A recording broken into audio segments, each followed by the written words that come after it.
What's happening is Kenny Tweed, one half of the Mekanix. This 4 Racks, the other half, man. You tuning in right now to Gully TV. Gully TV, man. Tap in.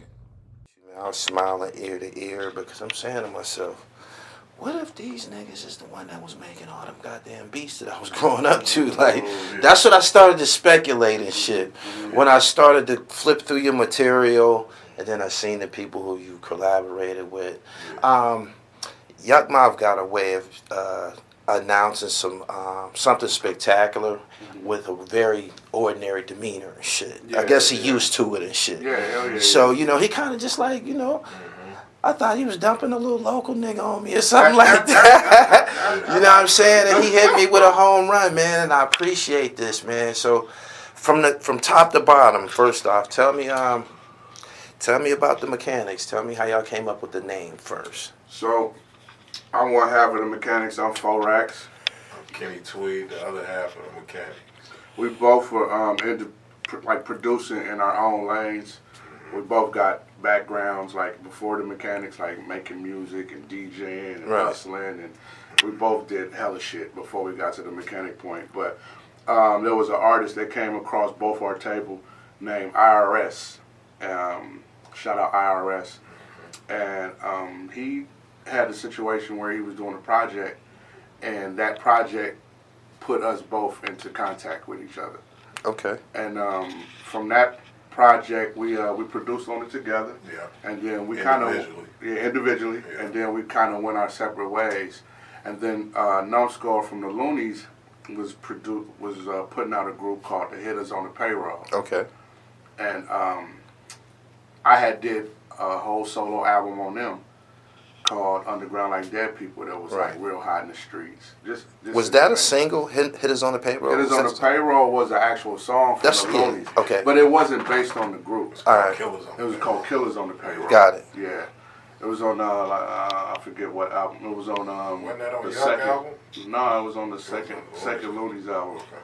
Yeah, so the Hitters on the Payroll brought us back together in close proximity, and basically at his studio, at his crib. Got it. So, and shit, we fucked around and, we remembered each other from the first project. Yeah. Man, we started fucking around making some beats at his crib. All right, when did the monopoly start? Because y'all got this shit sold up. Like, I'm looking, and they won't hesitate to name drop y'all in their songs, too. The MC, that's big love. Like, niggas don't always do that, so I see it's fashionable to flaunt and boast about this Mekanix production and shit. Yeah. When did y'all establish the monopoly and shit? So, I kind of was moving behind the scenes in the industry, and bruh had the hood. He was in the streets with the shit. Okay. But when we got together, we was able to mix both of them, the streets and the music industry together in a way that married everything, and it was like comfortable. Okay. You know what I'm saying? So his spot is High Street. He from High Street, same place where MC Hammer from. Keep the Sneak grew up over there. a lot of people culture that passed through there. Yeah. You know what I mean, over the years. So when I got over there and I'm peeking, I'm like, oh, this shit is like, cause see, I'm originally from Chicago, but I've been in Oakland long enough to call it home. Okay. So I never had the streets. I just had my angles, how I was able to fuck with the industry. So when I got with him, I started looking at it like, damn, if we start moving pawns around a little bit and chess piece on the chessboard, this shit could really be something crazy. Right. That's really what we did. So I started bringing the Loonies to High Street. They was already fucking with Key. Yeah. Bringing Shock G from Rest in Peace Shock G, bringing Shock to High Street. Yeah. And before you know it, you come up High Street and it's Benzes and Cougars and everything sitting outside. It looked like we selling dope. Right.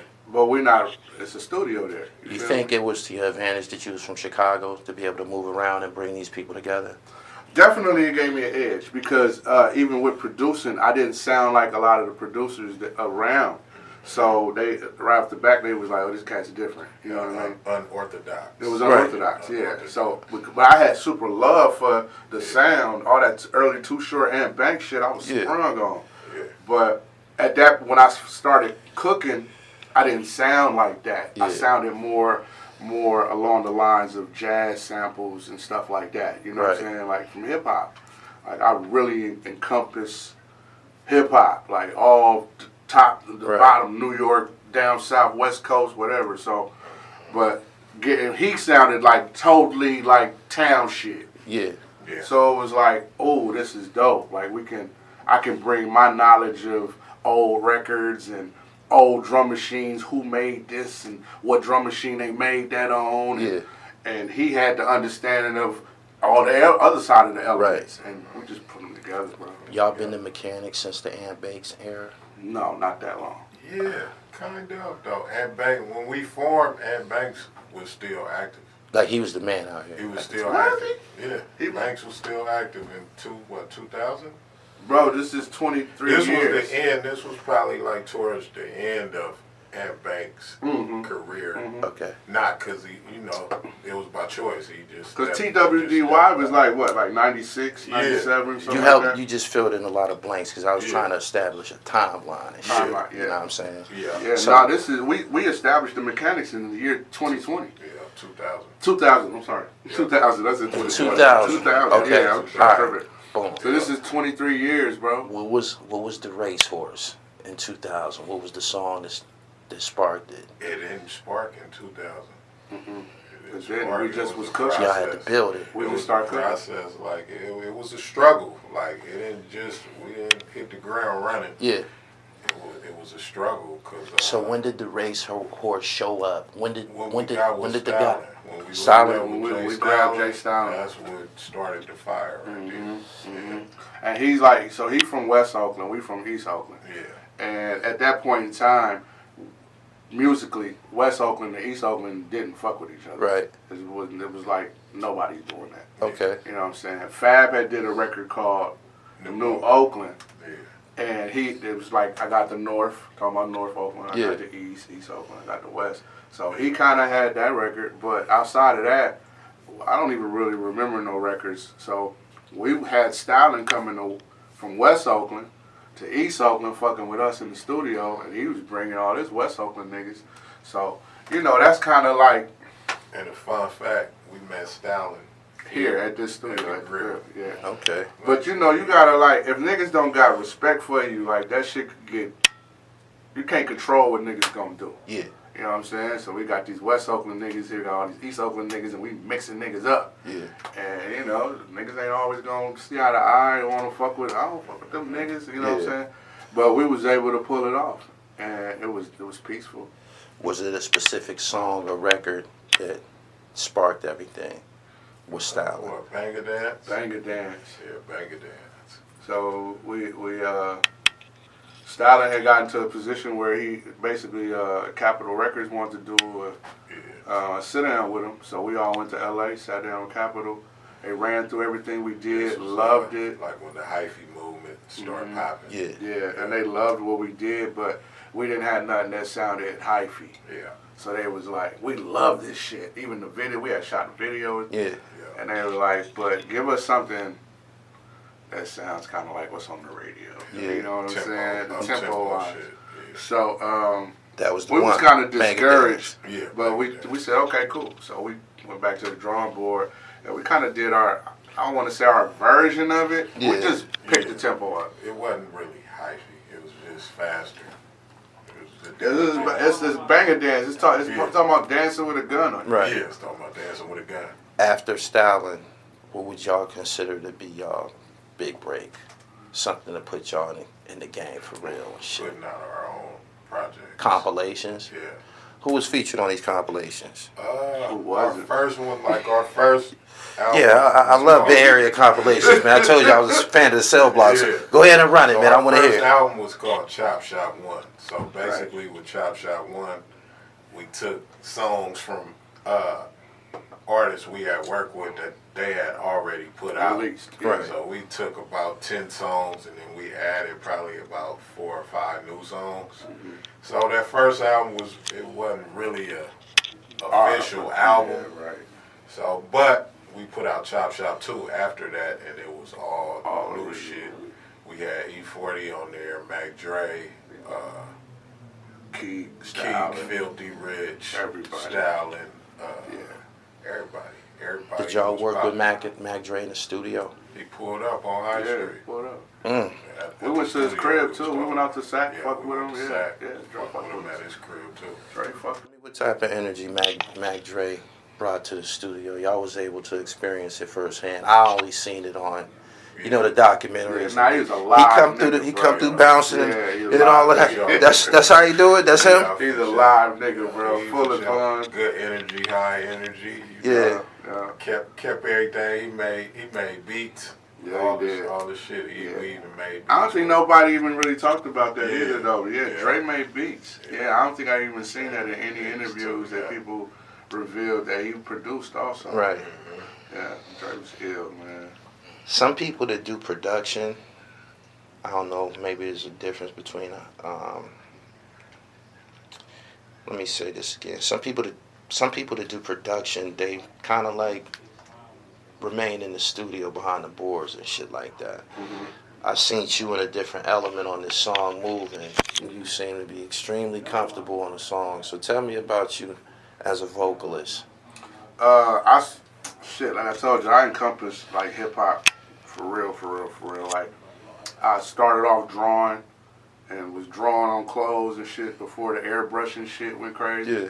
Then went from that to cutting niggas' hair, box cuts and all the lines and niggas, and did that shit, and went from that to trying to DJ and didn't have equipment, you feel me? So I was breaking mom's shit, you feel me? And then I fucked around and wound up in the studio with some niggas. Yeah. Started using the equipment. Them niggas like started leaving me in the studio. This nigga know what he doing. You know what I mean? And it just kept going until the point where I lucked up and became Digital Underground's DJ. Got it. So them niggas took Shock G, Money B, them niggas put me on the road along, and then the Loonies would be on the road with us because they had the 5 on the remix. Yeah. So whenever Digital wasn't on the road, the Loonies was on the road, Yeah. they'd bring me as a DJ. All these while on the tours and shit, I'm freestyling, smoking weed with niggas, and niggas is like, nigga, you should rap. Yeah. Like, you sound good. Yeah. And then you keeping up with all the niggas and you ain't writing shit. So I told Money B when we got off the road that I would do a record with him. So when I came home, got off the road, got in the studio. This studio, it wasn't here though. It was at another location. On the move, the grill. Got in the studio with Mun, wrote the first song I ever put out. It's called Talking Dirty. No doubt. And fun fact, while we're writing and laying the Talking Dirty song, the Delinquents walked in. So they wound up getting on the record. Albums. And we put that song on the Delinquents, Bosses Will Be Bosses out. But after that, it was like, okay, I can maybe fuck around with the pen. You know what I mean? And from there, it just went to when we producing records. Sometimes niggas come in the studio and they looking for beats, and we get to playing so many beats, they don't know what to pick. Direction. They need a direction. So the only thing that kind of get them going is if it got a hook or something on it. So you got to acquire some. But that's Chicago flavor. Come and on, shit. bro. Figure out what it take and just, No you know doubt. what I'm saying? So that's where Something that you said that I found, you almost dropped me when you told me that you was Digital Underground's DJ. Definitely. So you on the stage with them niggas when they performing Freaks of the Industry and all this shit. For sure. What the fuck is that like, my nigga? So that if you've seen the new Tupac movie, the one that came out, the big one that was directed by Benny Boom, I think. Yeah, All Eyes on Me. All Eyes on Me. Yeah. So there's a part in the movie where before Pac blows up, he's on the road with Digital Underground. Yeah. And he's a roadie. Yeah. And he walks out on stage and he's looking at the empty arena. Yeah. And he's just kind of like dreaming in his head like what this might be. Yeah. That was me, bro. I had turntables.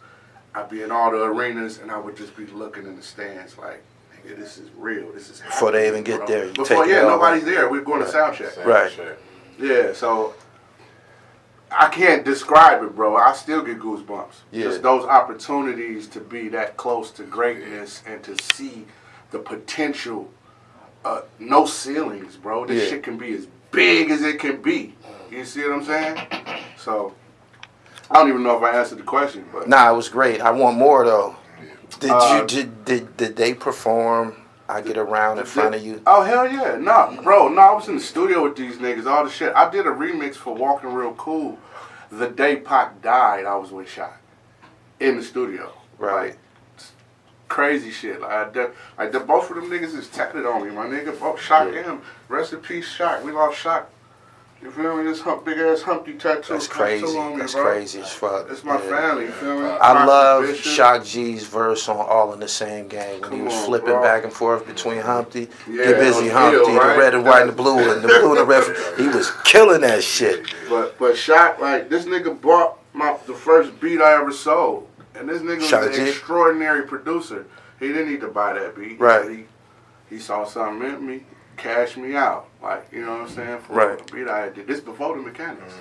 You know what I'm saying? So, man, so how long did you go as far as being a DJ for Digital Underground? Like, who would ever leave that job and shit? Oh, it was crazy how I left. It was some crazy shit that made me leave. But ultimately, I wanted to produce the records I was spinning. Yeah.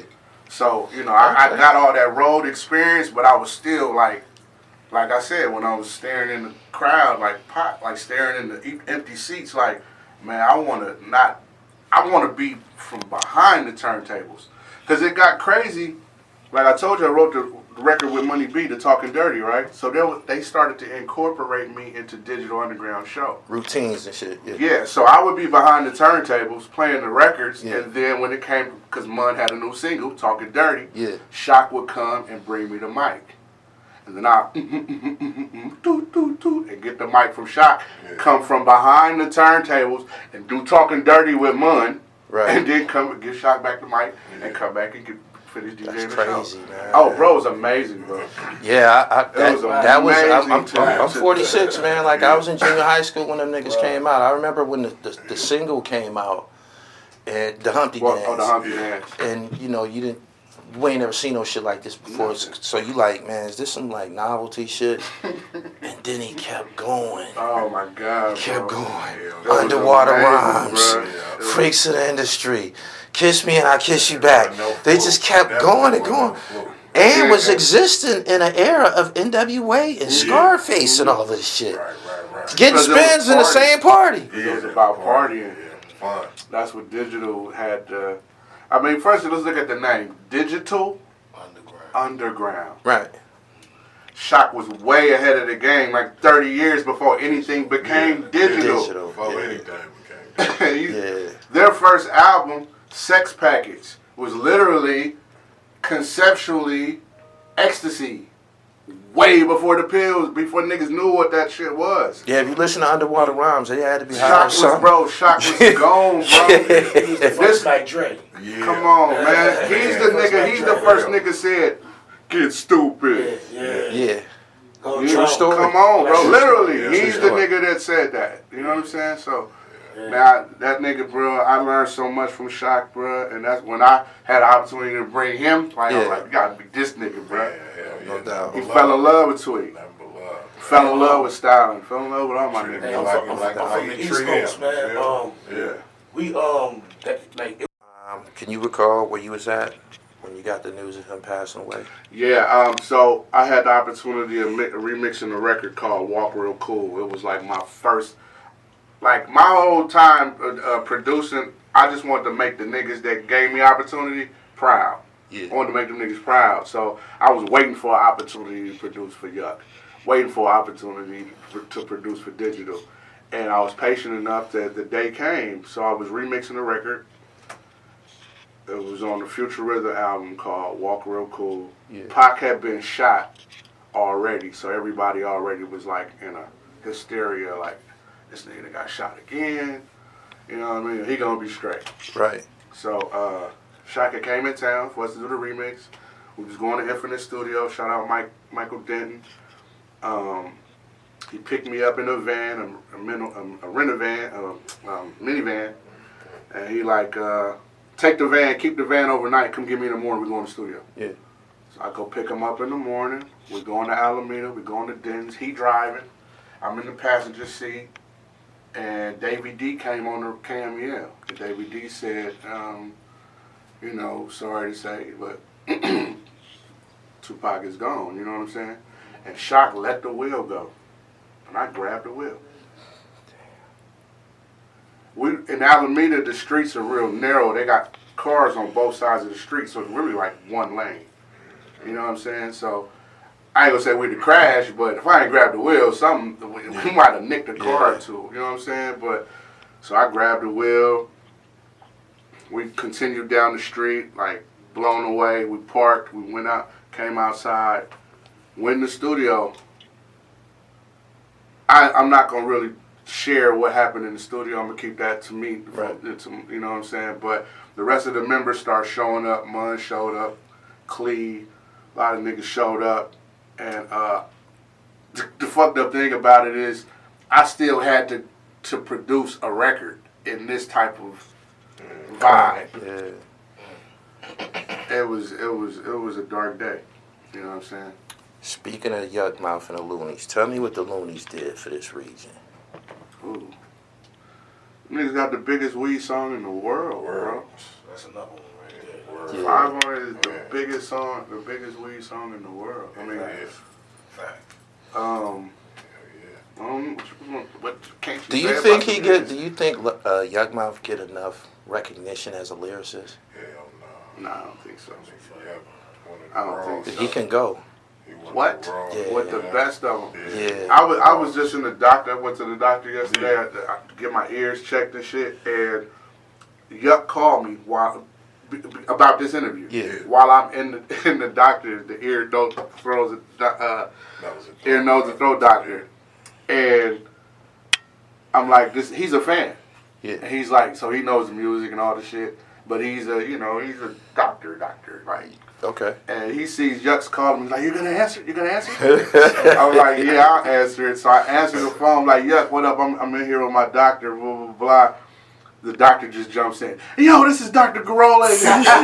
You know, I'm a big fan. I'm from Stockton. And he just gives his 1-2, right? But the reason I'm telling the story is, he goes as far as to say, Jadakiss just used some of Yuck lyrics. I ain't even heard it.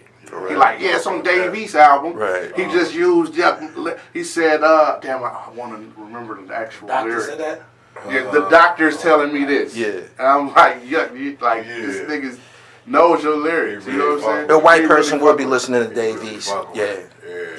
But he knew Yuck lyrics. No You know doubt. what I'm saying? And So- been around long enough to Yeah, been around. Yeah, recognize it. So it was crazy, bro. What I thought was dope about Yuck Mouth and the Loonies is that remix that they did, the I Got 5 on It remix, which was, it was kind of like the West Coast Flavor in Your Ear remix. I think that was like kind of like an answer to that. Okay. Because I do believe Flavor of the Year came out first. Same time, Yeah, it was the same year, but Flavor of the Year came out first. Yeah, I think so. I think that was probably the spark the idea. I thought it was dope. They were. It came out first though. Did it? Yeah. That shit, yeah, that's like 92. Well, I will say this. 95 on it. No. But no. 95. Yeah, Flavor in Your Ear. Yeah. Flavor in Your Ear came out first because they had the black and white video concept. It's like 94. Boom. Yeah, the 5 on it came out in 95. It's so easy to remember that because the year 5. 95, the year 5 on Right. it. So, what do you think that song did for this region? Because the remix featured like 3 or 4 other MCs from out here and shit. Like a bomb squad for real and shit. All star. I mean, that record play all over the world, and to this day, it still plays. They'll play that before they play the original version. You know what I'm saying? Yeah. Be in other cities and other states and do. Shout out our brother Tom Capone who produced it. You know what I'm saying? What is the obvious connection between the Bay Area and Detroit? I've asked other people this. I've asked other people this, and it's almost like there's some similarities, man. Like all the way down to the fucking music. It's a lot of hustling. Early on, it was all the hustling. Like niggas was fucking with it, not on music. Yeah. Also other shit. Sliding out there with the pack and Okay. vice versa. So that's where the love come from, the hustle. Yeah. You know what I'm saying? Niggas didn't have to have, rap albums and shit like that to be able to be recognized. Nigga, we get some money. Have y'all got a chance to work with any of them out there? Yeah, we got some shit on Because the sound is kind of similar. We got a song it's on funky. on Vezo album, Rich All Pints, called Chamber Brothers. Okay. Yeah. We got some shit with Payroll Giovanni. Mm-hmm. Who else? We work with a few people from Detroit. Yeah. They're pretty much the biggest ones. Yeah, with Vezo and Vezo. Payroll Giovanni for sure. I swear Vezo, yeah. Shout out Vezo, man. Yeah. Tell me about this new record working. How did that come together? That joint dope. The That was my For the song. introduction to you as a The artist. Moving record was the introduction? Looking at that video this morning, I Okay. when y'all called me, told me I got some producers for you. He didn't tell me how big you niggas was. I started to find out over the next couple hours and shit. Like, you know what I mean? Like, That's dope, though. Man, I'm telling people, they like, so nah. what you doing out here? Oh man, I'm interviewing some niggas called the Mekanix. The Mekanix, like. So yeah, I was getting that type of reaction, man. Yeah. That's love. So this album that we just dropped is called Restoration 2. Mm-hmm. So it's just us getting back to what we normally do. Like people know us from putting compilations together.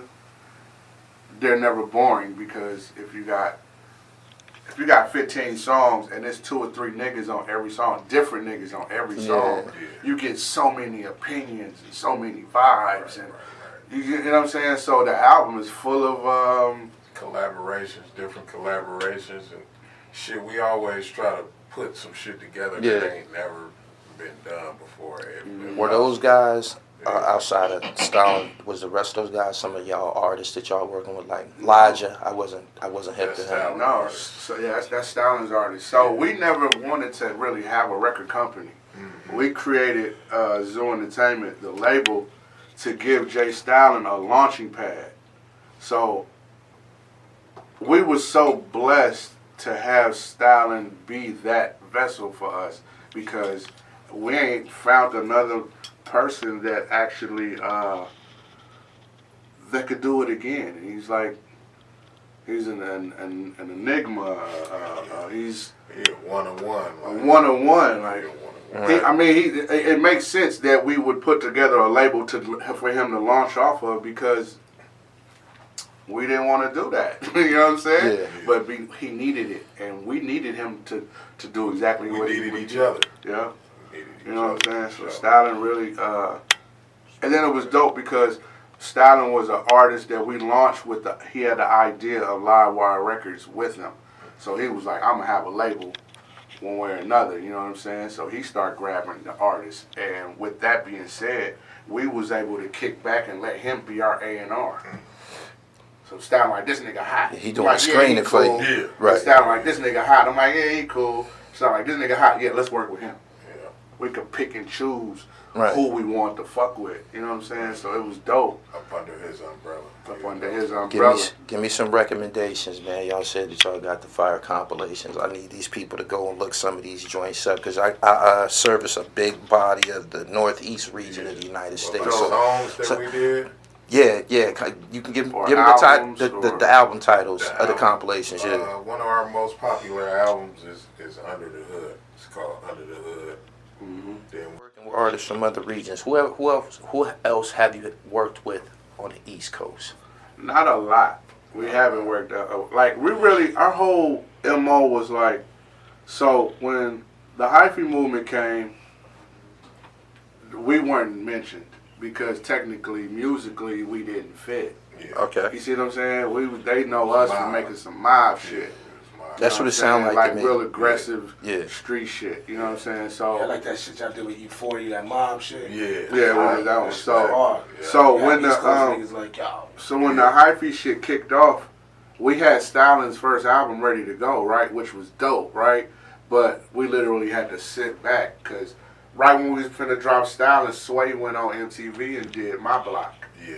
And My Block had nothing to do with like mob shit. It was like it was hyphy shit, the Yeah. energy. Yeah. So we had to kick back and just sit still and just watch that shit go. Did he misrepresent the baby? No, then? hell Nah, that's no, what was no. lit. That's at what the was time. But the reason I'm saying that is because we had to sit back and let that shit go by and like we didn't even exist, Yeah. right? And I told you all the connections we had been putting together. So it wasn't a slap in the face. It was just like we just didn't feel appreciated because we ain't fit. Now, so that made us say we ain't gonna let that happen again. If the ball come back around, we're gonna make sure they mention us. No doubt. So we took care of home, bro. And that's why we don't really have a lot of New York and a lot of other placements everywhere else except for here because we try to take care of home. No doubt. So that, you know, if the conversation come back around. Yeah, we got that Davies, and then we got some surprises for y'all. So yeah, we got some surprises. Oh, for sure. But we didn't touch the East Coast a little bit more, so y'all got. Well, no, we could give them one that it's already out. They talked about it on Drink Champs. On Drink Champs, yeah. We got one with Benny the Butcher. You know what I'm saying? Let it all hang out, man. Air it out, man. Yeah, no, it's some shit. This is exclusive. I'm gonna hit him when I leave. I talk to him. Say, okay. It ain't out yet. It's coming. Yeah, it's not out yet. No doubt. But Benny talked about it on Drink Champs. Yeah, so. But so we just wanted our name to be mentioned again. I mean, you know, the next time that ball come around, like they can't say the Mekanix ain't in the conversation. You know what I'm saying? So